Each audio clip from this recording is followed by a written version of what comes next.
Hello everyone, আজকে খুব দেরি হয়ে গেছিলো। আজকে রবিবার ছিল, তো সকাল থেকে ভীষণ দেরি হয়ে গেছে। তো আমি কি কি রান্না করেছি আসলে তোমাদেরকে দেখাচ্ছি আজকে। নিয়ে এইদিকে ক্যামেরাটা। তো এই দেখো তোমরা, এটা হচ্ছে পাবদা মাছের ঝোল। এই যে এত বড় বড় পাবদা, আর পুরো 1 গামলা মাছের ঝোল, মাছে ভাতে বাঙালি।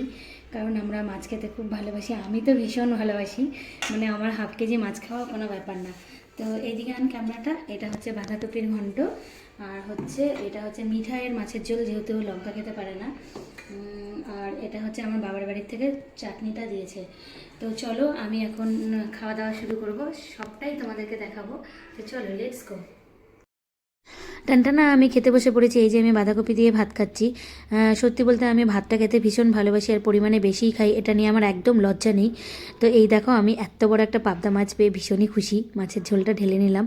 মাছের ঝোলের আলু খেতে ভীষণ ভালোবাসি, গুনে গুনে মাছের ঝোল আর মাংসে আলু দিই। আর এই যে ডিমটা নিলাম, ডিমটা তো জাস্ট অসাধারণ ছিল, মাছের পেটে ছিল ডিম। তো আজকে আমি বলছি বন্ধুরা তোমাদেরকে, যে আমাকে অনেকেই বলে যে তুমি খাবার কমাও, রোগা হও, তুমি খুব মোটা, তোমাকে দেখতে ভালো লাগে না। তো সত্যি বলতে কি, আমি খেতে এতটাই ভালোবাসি না, আমি খাবারের সঙ্গে কোনো কিছুকে কম্প্রোমাইজ করতে পারবো না। হ্যাঁ, যেদিন আমার শরীর খারাপ হবে আমি অবশ্যই খাওয়া কমাবো।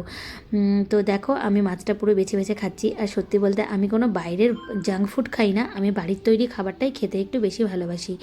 তো আমার খাওয়া দাওয়া কমপ্লিট হয়ে গেল। মাছের মাথাটা মুখে দিলাম, জাস্ট জুসি ছিল মাছের মাথাটা, খুবই ভালো লেগেছিলো। খাওয়া শেষ। এইবার বাবার বাড়ি থেকে চাটনি পাঠিয়েছিল, ওটাও শেষ। চলো টাটা।